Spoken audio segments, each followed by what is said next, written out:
This one, oh, I'm gonna turn that one on. Okay. Usually.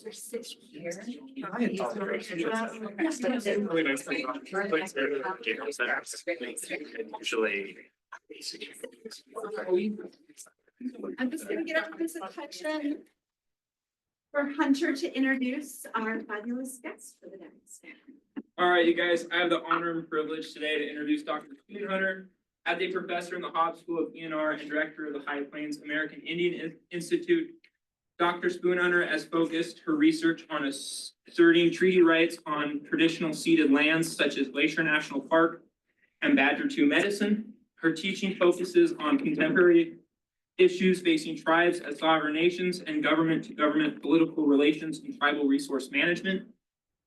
She has taught at the University of Arizona, Blackfeet Community College, Wind River Tribal College, Tohono O'odham Community College, and Central Wyoming College to empower tribal students to utilize Western educational tool to be an asset in their tribal communities and academic endeavors. The transfer of knowledge is key to her courses in traditional ecological knowledge, ENR, and Native American Indigenous Studies. Tribal engagement in her coursework is key to building partnerships with the Wind River Tribal Buffalo Initiative and tribal programs managing cultural and natural resources in Wyoming. Her accomplishments include earning a bachelor's degree in anthropology from, and it pains me to say this as a Montana State graduate, the University of Montana. Yeah, let's go, Chris. In Montana, they say that students that go to rival colleges are brothers divided. And even though her and I are sister and brother divided, it is an honor to be family as Montanans. She then received both of her Masters of Arts and PhD in American Indian Studies from the University of Arizona. She has earned awards from diverse issues in higher education, presented at national conferences, and worked on grants from National Science Foundation, the Department of Energy, and the Worth Faculty Awards, which I know funds a lot of the research here at UW. A side note, she is an excellent resource for anybody who is either a tribal member working on tribal lands, or I know Steely is gone, but if you're thinking of doing any type of work on tribal lands, she's an excellent resource. She also provides an excellent perspective that I think is otherwise ill-represented across the scientific community, and that is the Native American perspective. So without further ado, I will give it over to Dr. Spoonhunter. Thank you.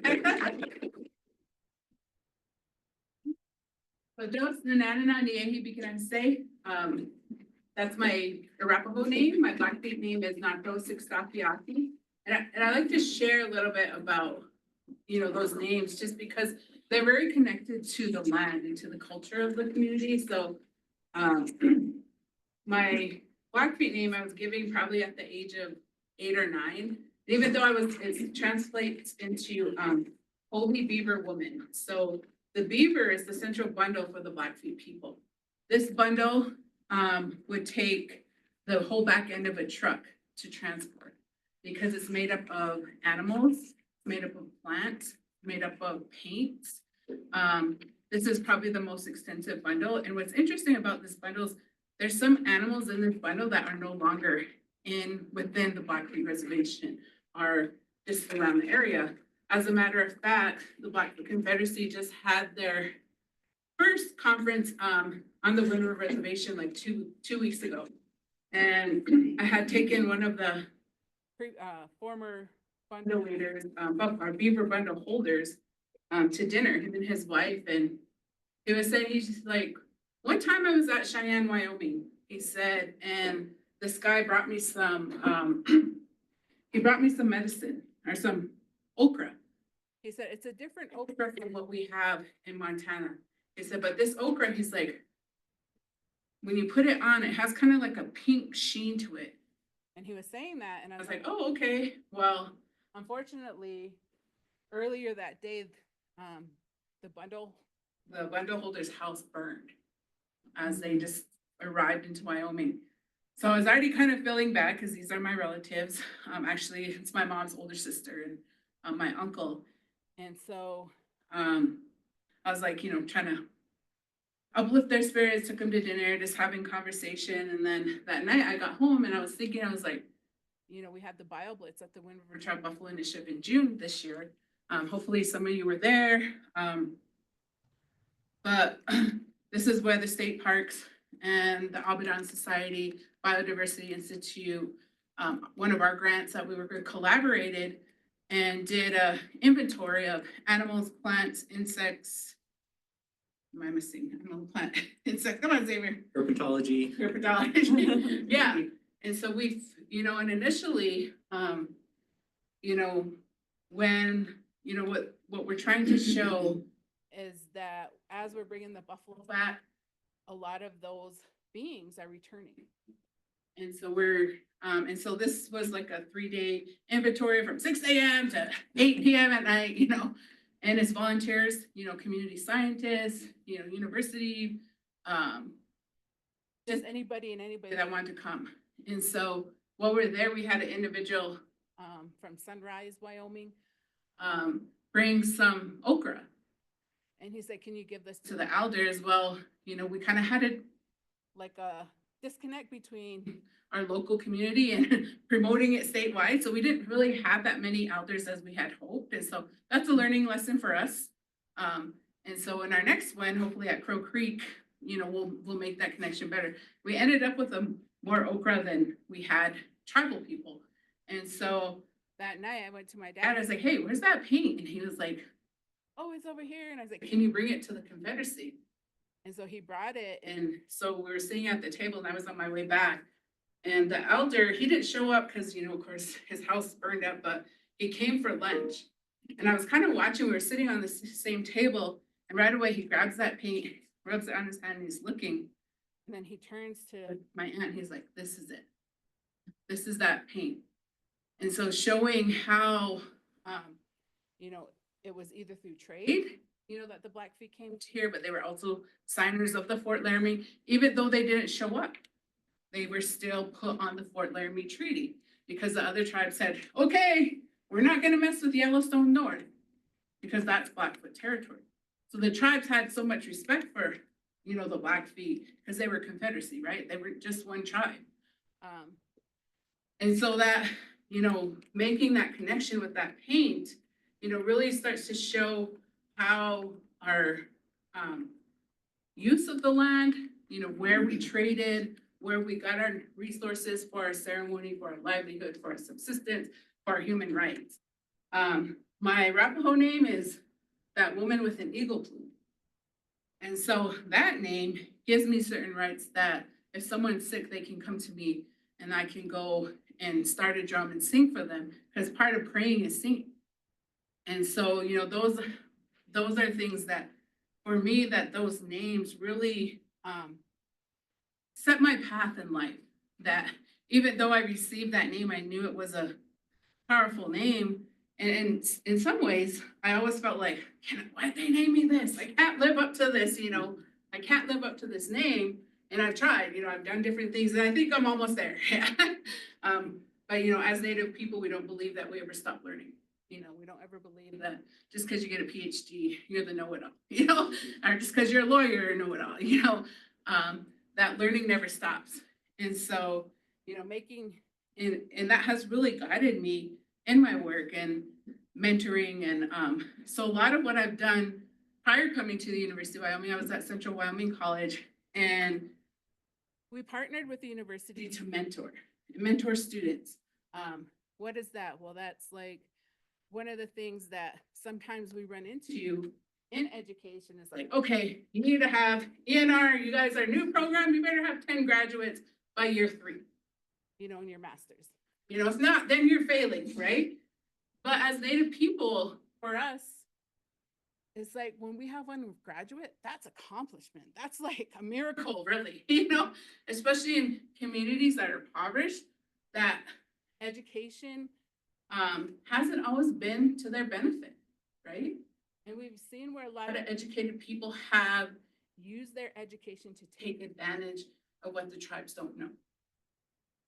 So a good example might be energy. You know, we had energy company come to the tribe and was like, you guys need to be in carbon capture.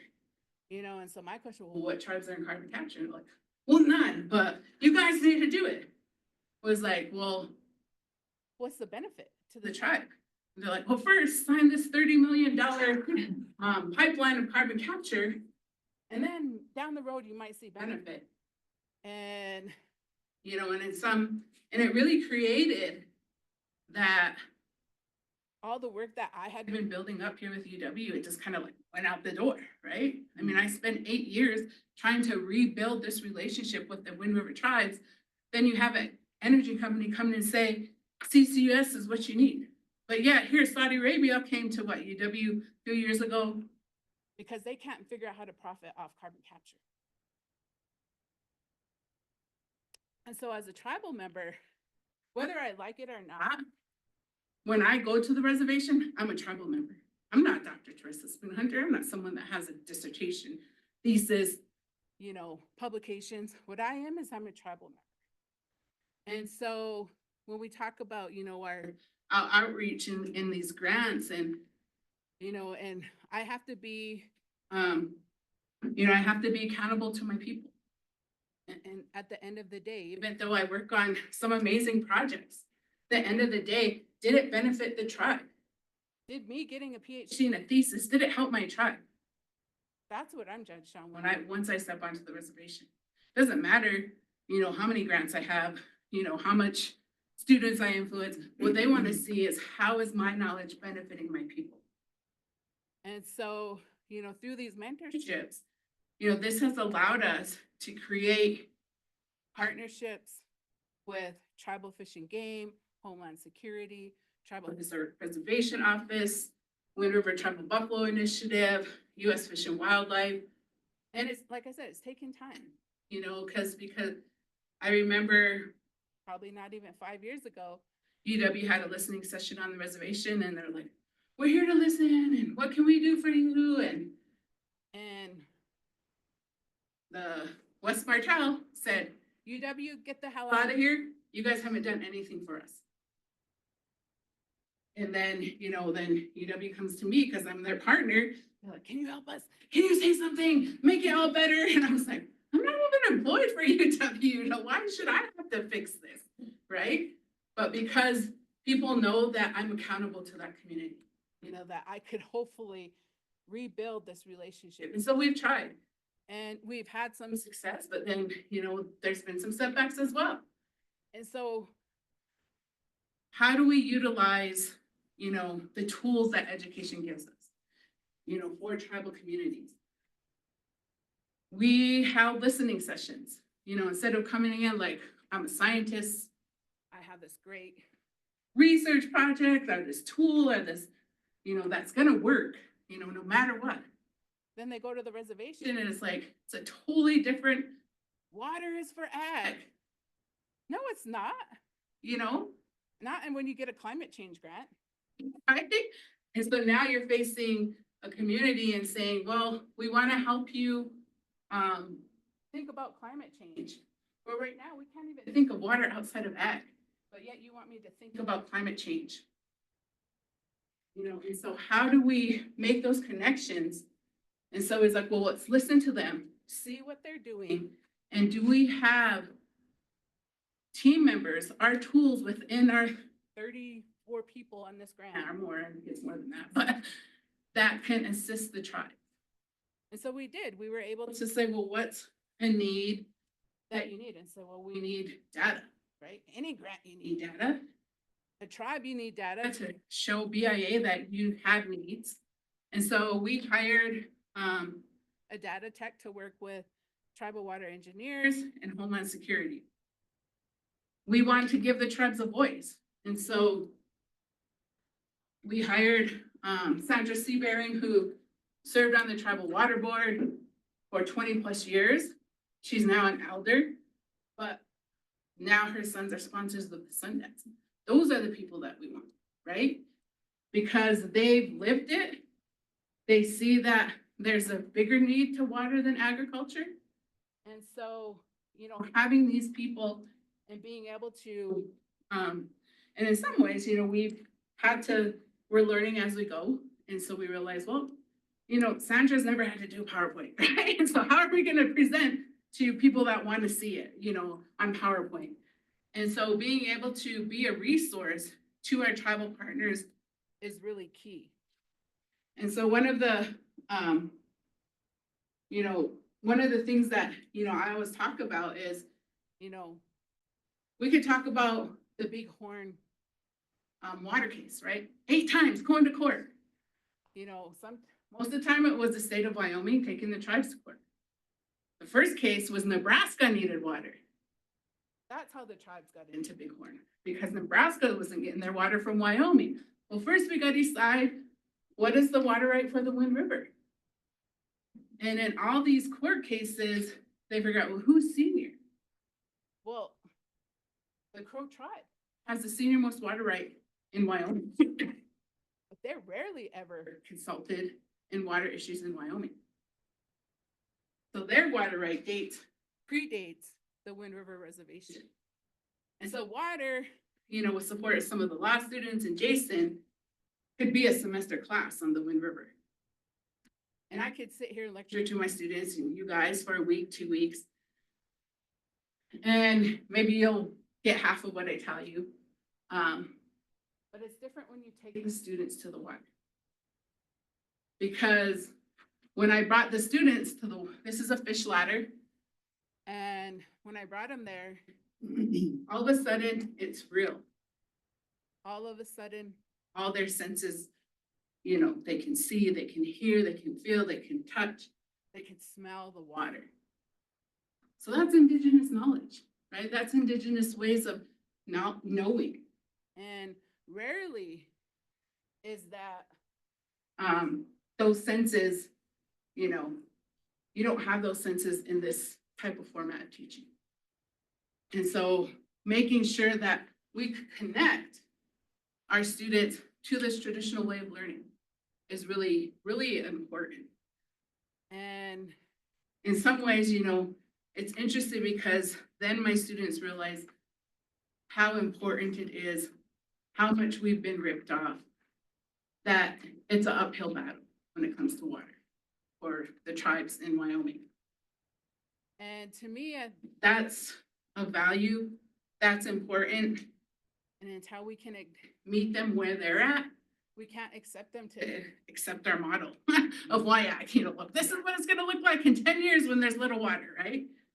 We can see it because our cottonwoods are no longer where they were, because when they put in the irrigation ditches, they wiped them out. We can see that the cottonwoods are no longer flooded because the irrigators, the ranchers, knowing that the tribe doesn't have the capacity to manage their water, that they've been getting free water for the last 100 years. Right now, there's a current water need for 90 million. And, and one of the things is, because there's 574 tribes, we're really good at not working together. And in the Energy Summit, they said if tribes work together, they're a sleeping giant. Because right now, water is the most valuable resource in the US. We've seen the lowering of the Colorado River 19 feet. How many tribes are consulted? What do you guys think? 0. There's 8 tribes that were part of that Colorado, that settlement. And they kicked out the Arizona tribes. It's like, nope, you have no say in this. Even though that was part of their settlement. And so for me, in my teaching, I really try to bring in people from that community that have lived it, experienced it, but take it upon themselves to fight for it. And a lot of them don't have degrees, so on Arapaho way of life, we have 4 elders. There are 4 sacred men that they're so sacred. If you're an old man, I can't walk in front of you. That's how valued are. In reality, if me and him were stuck in the mountains, I'd probably die and he'd probably live, right? And so we have to give value to our tribal partners. Him being our old man, he would be the PhD in our community. Our rabbitmen would be our masters. and so on as we go through our different societies. Partnering with schools is really important. You see, this is a 3-generation photo of, and we didn't really have corn, but you know, food sovereignty is a big movement, right? And I will say UW had the right thinking that, oh, you know what?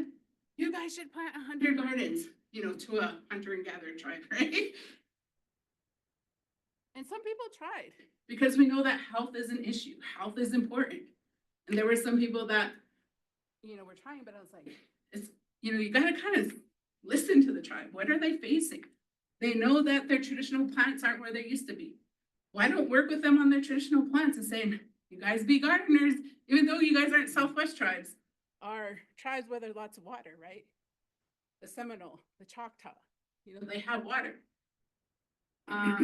This is the Wind River Canyon. We did some gathering of cedar and sage.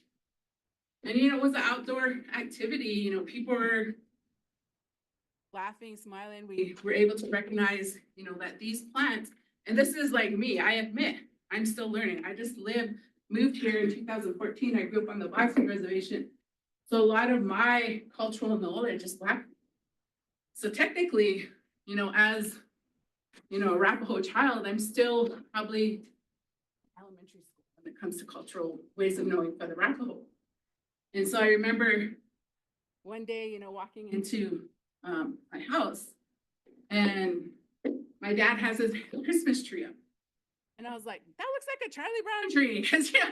And he was like, it's a cedar tree. I was like, oh, okay. You know, because after we use it for Christmas, then we will harvest it when it dries out.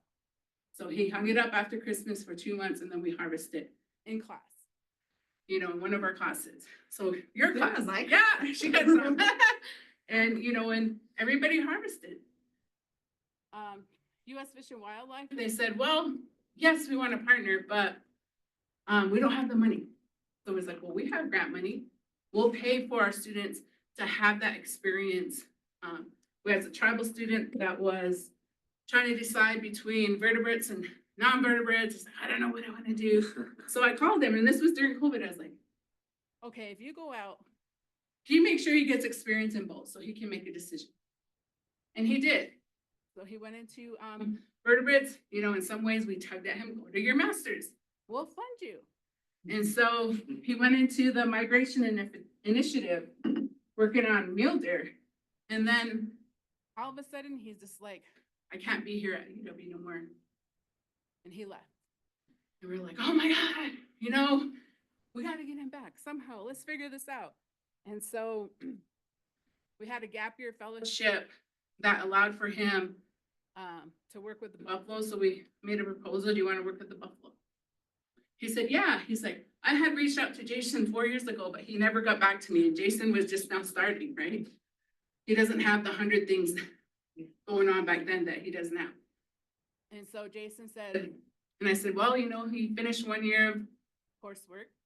I said, and, but he can't go back because he has a family.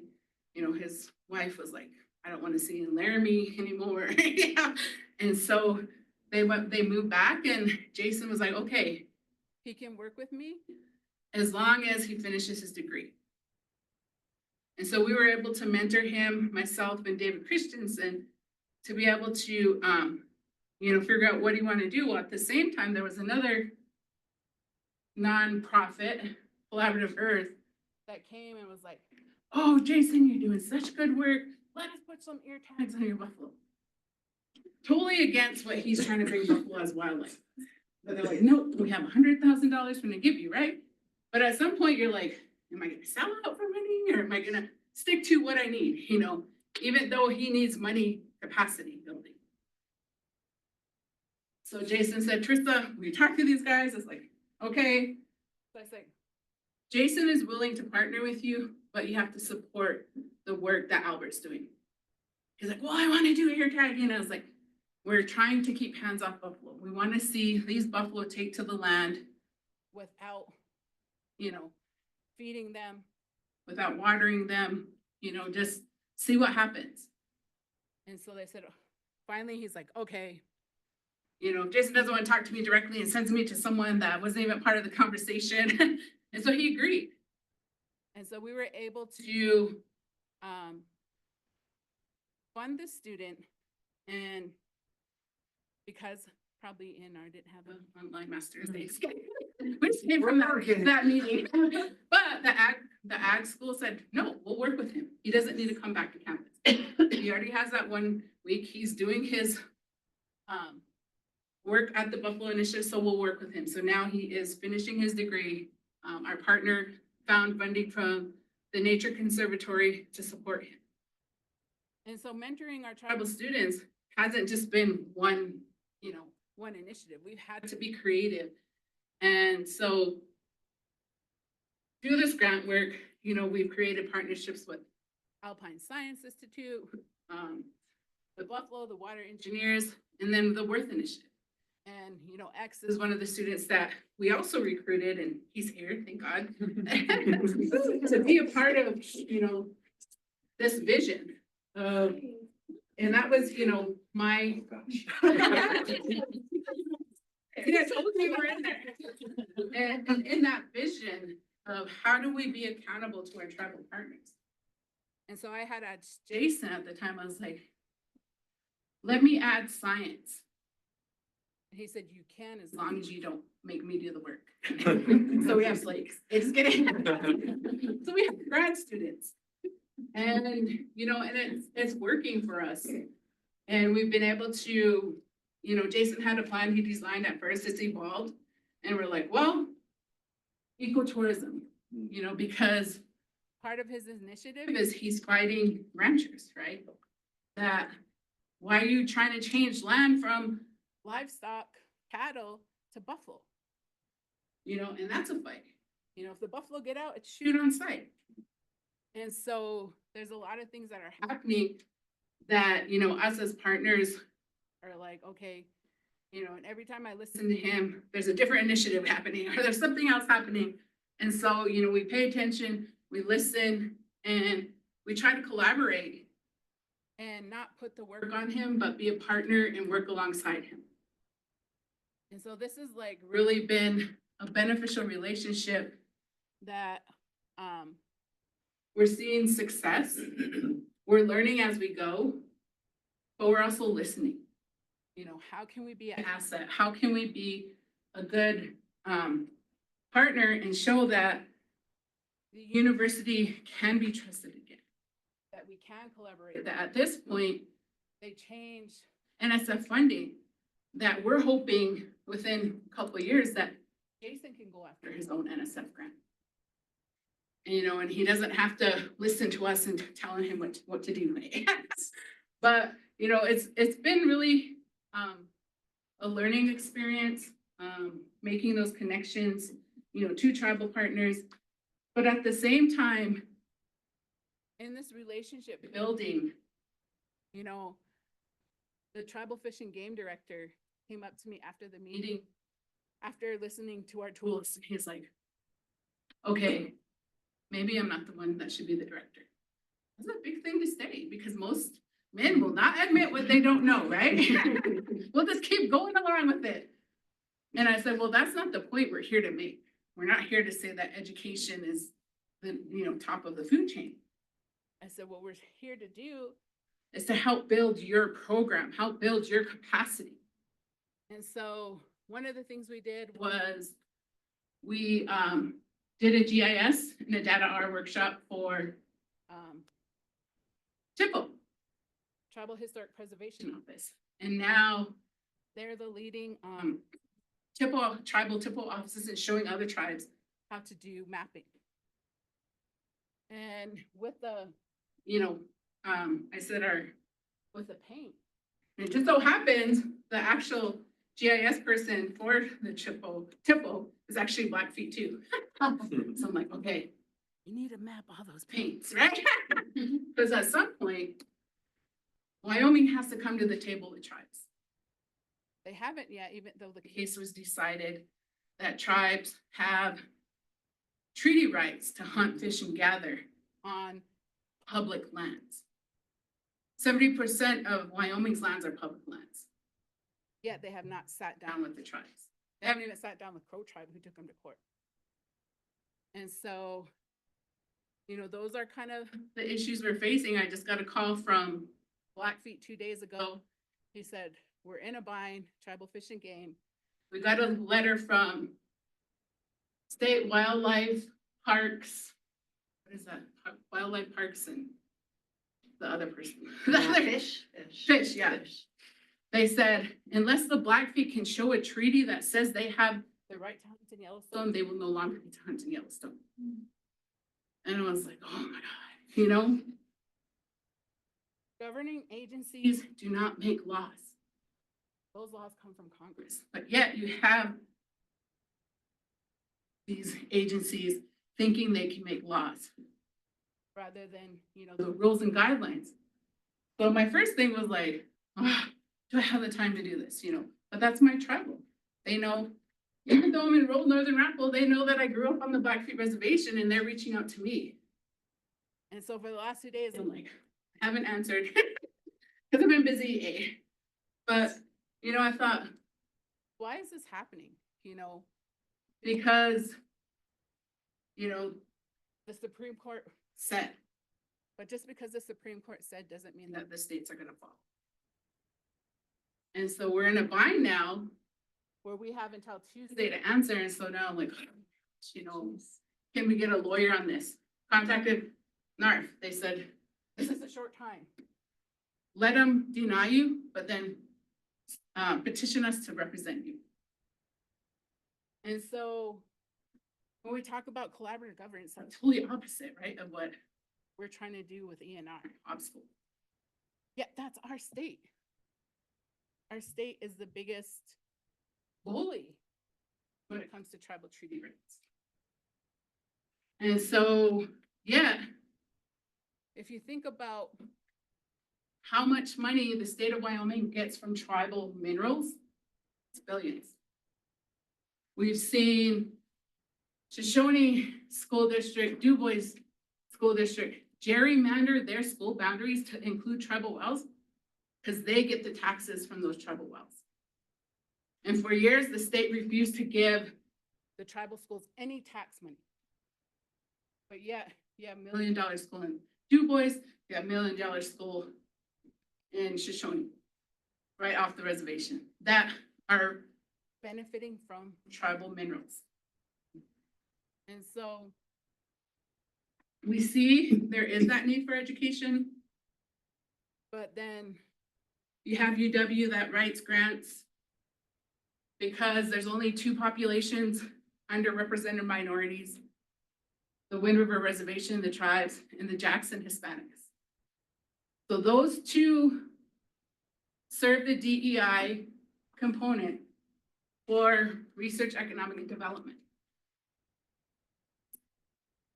So what is that percentage? If you fulfill DEI, what percentage of the grant should that DEI population get? That's not been answered. We had the Arapaho tribe sent us a resolution April 1st this year. Said you can no longer write grants that include our people, our resources, without coming to us with a letter of support, because if not, then we're going to contest your grant. UW hasn't answered. UW showed up in June and July on the reservation to take some pictures of the powwow. Let's get some pictures, show we're out here working with the tribes. Get some pictures. They've never sat down with our tribal partners. They never sat down with our tribal council. So then the council said, well, we want to see how many grants and how much money the university has, received, been awarded with us as fulfilling the DEI. The university hasn't answered. And so when you think about it, and I can answer to the grants that I manage, that I'm a team of, because I'm making sure that we support what's happening with our tribal partners. We're hiring people, we have GAs, we have interns. We bought Fish and Game, some waiters for students, for the summer to do fishing poles. But when UW doesn't answer, it kind of starts to break down that trust that some of us have really worked hard at trying to build with the communities. You know, and reality, as tribal people, we know we're not going to get the land back. All we're asking for, we had to live up to our side of the bargain in these treaties, so live up to yours. You know, and they're like, well, we got to pass these laws because you guys might wipe out all the game. You might destroy all the plants. But yet, for years, we lived, you know, in harmony, and we know better that if we don't have these plants and animals, our life ends as Native people. Our ceremonies can't happen. And so I went to Wales this summer, and, you know, part of the president's initiative to build relationships. And so we went over there to look at tourism and language, and we went to a national park. And it was sad. There's no animals. There's one bird they're trying to save. And I thought, and they're like, do you want to come back? And me and the tribal students like, I want to come back because there's no animals. There's very few plants. There's one bird they're trying to save. And so, you know, how do we give tribes a voice? How do we be a good partner, a good collaborator? I guess we can't use partner anymore because partner means that they control, you know, the resource, which they don't. We still control it, you know, as universities. Just like, you know, I'm trying to piggyback on X and go to this co-management, co-lead, co-stewardship, because it's for tribal programs first before universities, but I'm asking them to act like I work there. But in co-management, you know, they keep saying, yeah, we're doing co-management here, and they're not. Because if they were doing true co-management, the tribes could veto. And they call us, we need to consult with you. Can you come sit down with us? You know, we want to talk about this management plan for the forest. We show up, they're like, okay, yeah, thanks for showing up. But we're gonna decide whether you like it or not, we're gonna make a decision. That's not co-management. So I'll take any questions. Thank you, Travis. I'm 8:30, so I gotta sit down, but I can see you.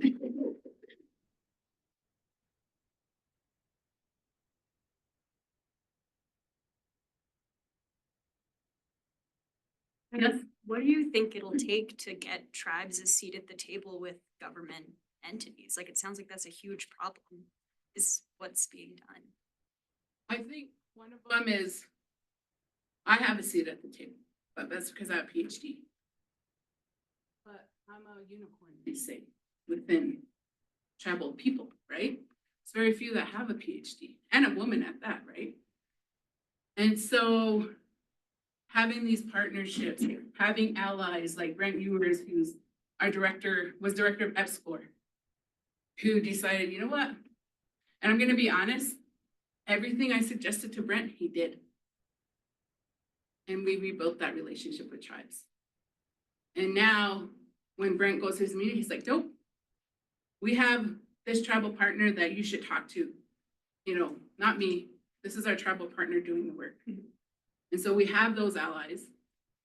But yeah, I think a lot of it is having allies, having people listen, you know, and that's hard because we're trained in Western education to be the top dog, right? You know, you're getting a degree because you're going to be that knowledge person in that field. But as Native communities, you know, it's still, like I said, I have a PhD, but it doesn't matter to them. They want to see, how is your degree helping our people? You know, and we're criticized too, because they're like, you think white, you know, you don't think like we do anymore. You know, so we're accused of that, but then we also see a lot of brain drain. You know, that almost got, you know, an F in a class because I didn't even challenge this professor. I just said, hey, have you ever went back to your reservation to work with them? And she was like, some of us can't afford that because they can't pay us enough. And I was like, I don't think that was the question. I was like, so I'm just asking, what have you done to make that connection back to your people? And she went off and she was like, and I was like, she's like, you pissed her off. I was like, yeah, I don't know how I'm gonna pass this class now. Be week 2. And I think for years it offended her. And then finally she's like, do you want to co-author a book? Like later. But I think that's one of the things that when it came to choosing Hob, and I will share how I ended up in Hob, was I went to the Yellowstone 150th commemoration, right? Okay, tribes, come to the table now. It's 150 years. You guys are still here, so let's have a conference. So we were in Cody, and I ran into a professor from University of Arizona. I said, "What are you doing here?" He's like, "Oh, I'm advisory board on the Hob School," and I was like, "I've been on the reservation for 8 years. I won't see the Hob School on the reservation." He's like, "That's gonna change." 2 weeks later, I get a call from Dean Kaprowski and was like, "Do you want to be adjunct?" And I was like, "Oh, God damn it, now I gotta walk my tongue."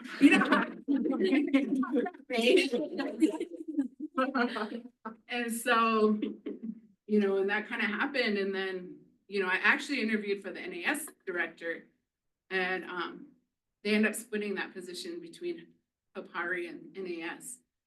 And so when they were trying to put my package together, and this was like a 1-minute phone call, they were like, you want your faculty? Well, we could put it in NAS, but they don't really have any money. But I was like, well, I'm adjunct in Hob. He's like, oh, I'm calling the Hob School. Call you right back.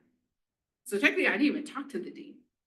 This was the new VPR who's never put a faculty position together, trying to put a package together. And so I kind of got ripped off, but anyway, it is what it is. I'm trying to swim somehow. But as I'm going tenure track in the Hob School, I'm facing difficulty because I also have a administrative appointment where I'm on 10 grants, which is insane.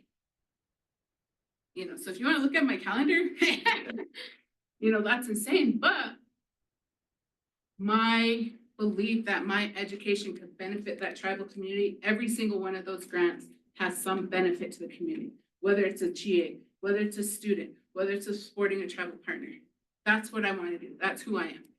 And the dean kind of go at it, and I'm like, I don't care about publishing. Don't matter to me. What matters to me is that I'm reaching out to this impoverished community, to this community that has been taken to court 8 times on water, to this community that can't manage their game. That can't even research that, even though the county says we have 90% CWD, we don't even know how much is in our tribal herds. I was like, that's what matters to me. And so, so still have to go to tenure as my chair's back there. I still have to figure out how to write. So, but that's kind of, how do we be a good partner? How do we listen? Because yes, we all have ideas, and I have my ideas too. And that's, it's like, okay, listen, right? And then where can we connect? Where can we work alongside, our partners, tribes, give them a voice that, for so many years, they've been told what they can and can't do. That they're afraid to assert sovereignty. They're afraid to fight for their treaty rights. And they think that the state has the right to tell them what to do. I said, our relationship is not with the state. Our relationship is with the federal government. But even our own people don't know that, because we had Shoshone leadership supporting the law that the state was trying to pass for tribal hunting and fishing. And then someone's like, you better move your letter back. Our relationship is not with the state, but they don't know. Because for so long, they've been told what they can and can't do. And if you get a little bit too good, you have success in forestry, if you have success, in your fisheries, the government will say, let's terminate them. That's on the agenda under Bush. Rather than living up as treaties are the supreme law of the land. So if it's a treaty right, we can go to Congress, right? I mean, we can go to the Supreme Court. But if it's not a treaty right, then we're at the policymakers. So that, that makes it difficult. And we've adopted the US form of presidency for our elections, the popularity contest. Whereas traditionally it was based on merit, based on what are you doing for your tribe? What have you shown to become independent? What is your status? And so and it's opposite for Native people. There's a lot of Native women that are getting educated and few Native men. Whereas a lot of time in STEM, we see it's men over women. But I'm proud to say that this year and last year, our Native students, we have probably like about 7 or 8 young Native men that are active in the center, that are saying, that are taking, their major, but they're minoring in Native studies. They're active. It's not the mom telling them what to do, or their girlfriend, hey, being the boss, the matrilineal, but then all tribes are different. Some tribes have patrilineal, some tribes have matrilineal. We have a governance system that recognizes only the male side.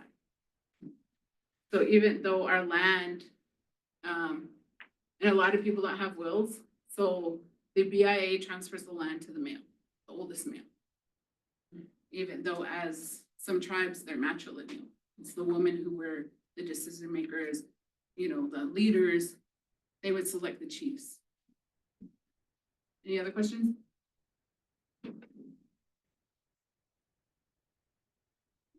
I think that's time almost. Yeah, we are almost at time. Yeah, Can I ask one more question? Because Yeah. I'm just so curious about this lack of a response from UW. Mhm. And I feel like it's unfortunate because many of us would like to work with tribes in the future and would like to cultivate good relationships.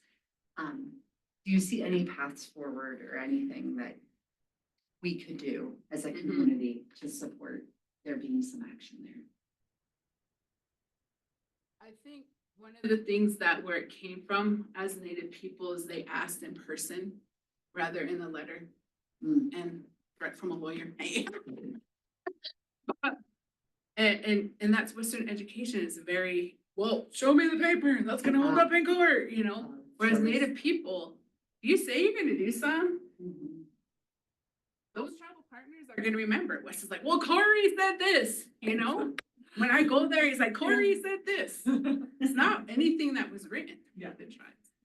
And so there's that really lack of misunderstanding when working with tribes, that it's a very, you say you're gonna walk, you do it, you walk your talk, right? If you're gonna be in a hop school, you better quit astronomy and show how you can be that collaborative governance, But I think, for us, because of Y-Act, we developed a template. Yeah.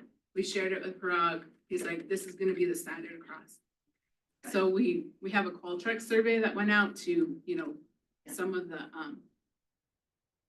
people that I know have grants on the reservation, but that's probably 50%. Yeah. There's a lot of people that I don't know.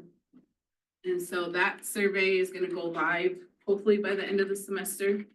And now we do have tracking in red, that if you write in the reservation, you check a box, so we're gonna be able to pull out who's, but that just started in March. That's not my job. Yeah. But in order to have this relationship with the tribes, I'm doing it, and so, yeah, because I'm accountable. Doesn't matter any other professor when they go to the reservation and they leave, they can leave and walk away, right? But I can't. And it's hard, because I'll share one example we had when I was at Central Wyoming College. Our archaeologist was getting all the BLM contracts, BLM, federal money. So he himself and the state archaeologists, the SHPO office, were doing all the contracts. And so the tribal people were like, why aren't we getting any contracts? It's public lands. We're supposed to be consulted. We're supposed to be part of this project. And there's like, we don't have to consult because we're a state entity, State Historic Preservation Office. And I was like, No, you're not. I said, because SHPO and TIPO were both formed under the National Historic Preservation Act. They get their money from the feds, not the state. And my dean and our president were like, but they're telling us this. And I was like, but that's, if it's federal funds, they're subject to consultation. If it's state funds, no, but if you want to be a good partner, you should consult. And so I showed up, actually, who called me was the TIPO office. And they're like, we need you to come, but we need you to be Arapaho in this meeting. So I showed up and I'm like, oh my gosh, you know, this, don't bite the hand that feeds you, right? And so, you know, and then of course my supervisor and the president were like, what are you doing here? And I was like, well, you know, the tribes called me. And this is so much because, you know, I'm not a lawyer, but, you know, in my program, I chose classes that would make me an asset to my tribe. Watershed management, anthropology and law, you know, development, federal and impact, tribal governments, tribal colleges. You know, I really diversified, you know, my courses because I knew when going back to the community, I kind of had to be a jack of all trades, had to know a little bit about everything. And so, you know, when this happened, you know, it was tough, but I was like, yeah, I might get fired, you know, but also I got to represent my people. I got to give them a voice. And I called the tribal lawyer. She graduated from UW. She's a UW alum, went to law school here. And I said, okay. I was like, let's talk. We talked. I told her the situation with SHPO and TIPO and CWC and state. She's like, Tarissa, I'm going to be honest. I've never taken federal law. She's been practicing law on the reservation for 20 years. 20 years. And I'm like, oh my God, what the hell? You know? And so I was like, well, I'm just going to have to go by myself. And, you know, and so I went and finally, you know, the president sat down with me and my dean were like, okay, tell us about consultation. Tell us about this political relationship that the tribes have with the federal government. And so I did. And, you know, and unfortunately, that archaeologist was let go because he refused to work with the tribe. He used his education to deny the tribes partnership, collaboration.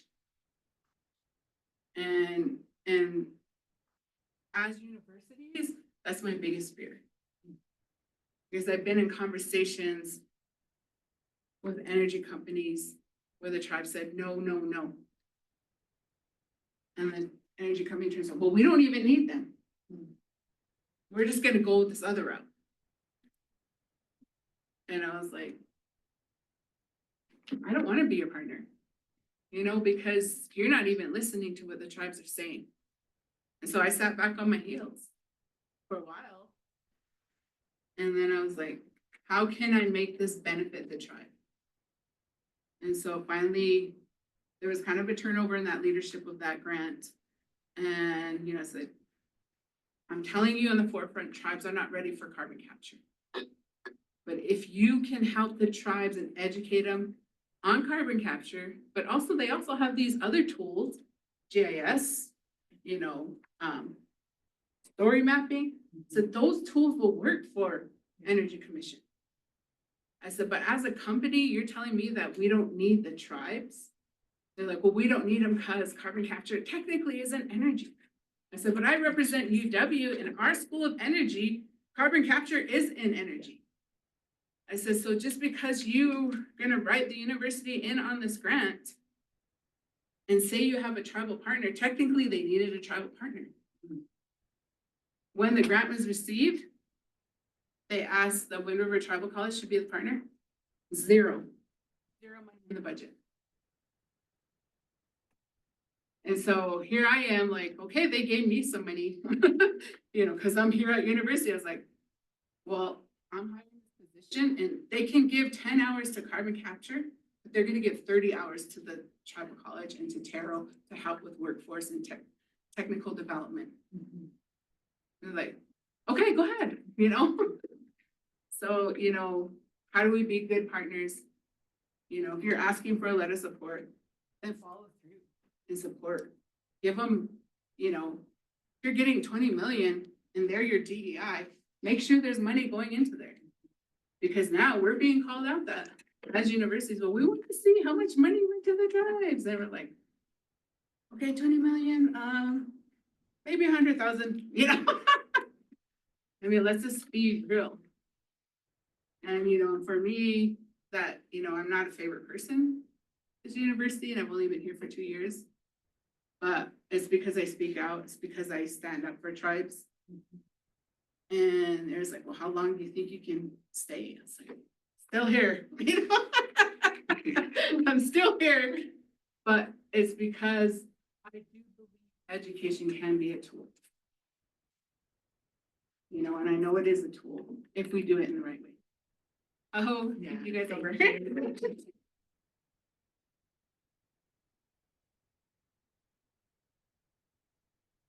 Oh, we're gonna get. I don't know. Oh.